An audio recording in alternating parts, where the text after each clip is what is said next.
Je suis Cheikh Anta Diop, fils du Sénégal et de l'Afrique, né en 1923 à Tiaïtou, dans une terre riche d'histoire et de traditions. Dès mon enfance, j'ai entendu des récits sur la grandeur de notre peuple, sur nos royaumes, nos empires et nos sages.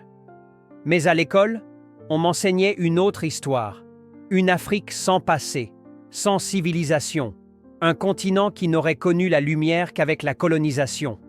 Cela, je ne pouvais l'accepter. La vérité devait être restaurée.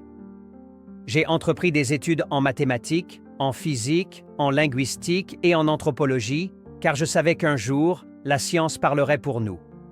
Je suis allé en France, à l'Université de Paris, où j'ai mené des recherches que beaucoup refusèrent d'entendre.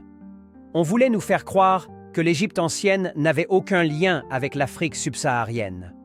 Mais mes études, mes preuves, mes découvertes étaient le contraire. J'ai démontré que les anciens Égyptiens étaient des Africains noirs, que leur civilisation était le fruit de notre génie, et que l'Afrique avait contribué à l'avancement de l'humanité bien avant la colonisation.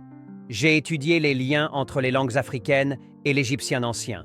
J'ai analysé la culture, les traditions et même les caractéristiques biologiques des anciens Égyptiens pour prouver notre héritage commun.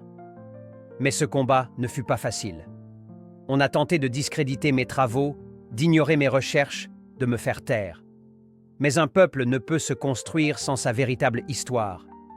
C'est pourquoi j'ai écrit, enseigné, formé des générations de jeunes Africains, pour qu'ils ne doutent jamais de la grandeur de leur passé et de leur potentiel.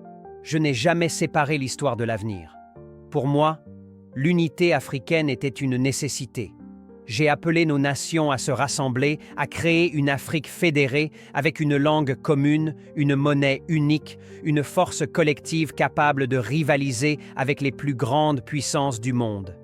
Aujourd'hui, mes écrits et mes idées vivent toujours. Ils continuent d'inspirer ceux qui refusent de voir l'Afrique comme une terre divisée, dépendante et sans repères. Souviens-toi toujours, un peuple sans connaissance de son histoire est comme un arbre sans racines. L'Afrique doit se lever en connaissant son passé pour bâtir son avenir.